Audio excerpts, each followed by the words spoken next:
السلام علیکم معزز ناظرین، میں ہوں انور علی شاہ اور آپ سب دیکھ رہے ہیں ہسٹوریکل ورلڈ۔ دوستو، اس وقت پوری دنیا میں خوف و ہراس پھیلا ہوا ہے کیونکہ کرونا وائرس ایک مہلک وبا کی شکل میں پوری دنیا میں اپنے پنجے گاڑ چکا ہے۔ اب تک اس موذی وائرس کی وجہ سے 10,049 افراد اپنی جان سے ہاتھ دھو بیٹھے ہیں، جبکہ 2,46,020 ابھی تک اس کے زیر اثر ہیں۔ جبکہ راحت کی بات یہ ہے کہ 88,438 افراد اس بیماری سے صحت یاب ہو کر اپنے گھر کو جا چکے ہیں۔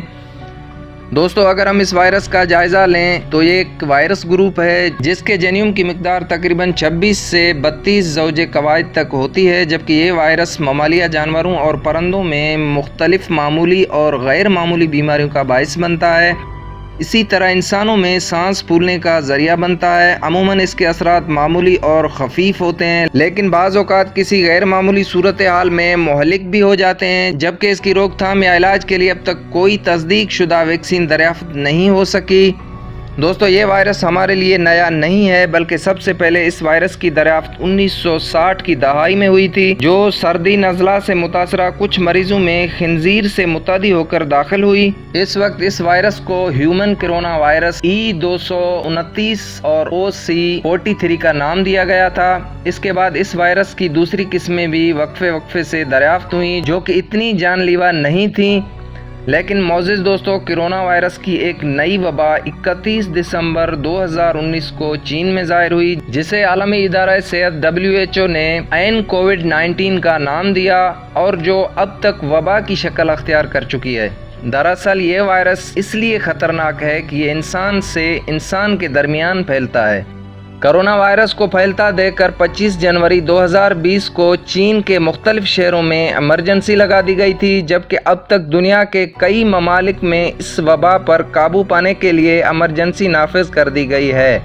معزز ناظرین، جب یہ وائرس کسی انسان پر حملہ آور ہوتا ہے تو اسے بخار، خشک کھانسی، نزلہ، زکام اور سانس لینے میں دشواری کا سامنا کرنا پڑتا ہے، اور ایسے میں مریض کو شدید تھکاوٹ بھی محسوس ہوتی ہے اور سانس لینے میں دشواری اور سانس پھولتا ہے۔ اس لیے معزز ناظرین کرام، آپ سب سے مخلصانہ درخواست ہے کہ اس مشکل وقت میں اپنا اور اپنے پڑوسیوں اور دوستوں، رشتہ داروں اور جن سے آپ ملتے ہیں ان کا خیال رکھیں اور انہیں احتیاطی تدابیر مثلاً صابن سے بار بار ہاتھ دھونا،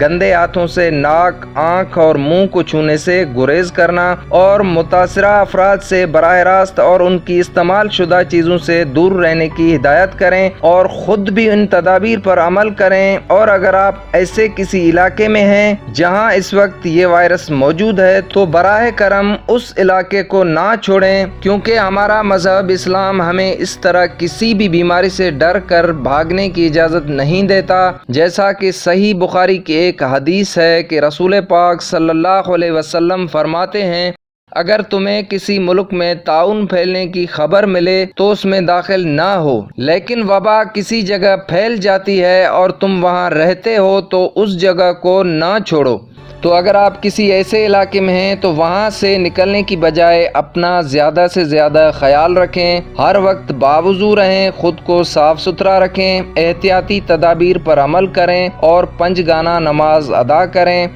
اور سب مل کر دعا کریں کہ اللہ ہمیں اس موذی وائرس سے نجات عطا فرمائے، جو لوگ اس وائرس سے متاثر ہوئے ہیں صحت عطا فرمائے، اور جو مسلمان فوت ہوئے ہیں ان کی مغفرت فرمائے، آمین۔ تو دوستو، انہی دعاؤں کے ساتھ لیتا ہوں آپ سب سے اجازت، ملتا ہوں کسی اور ویڈیو میں، تب تک کے لیے اپنا اور اپنے پیاروں کا خیال رکھیے گا اور مجھے دعاؤں میں یاد رکھیے گا۔ اللہ حافظ۔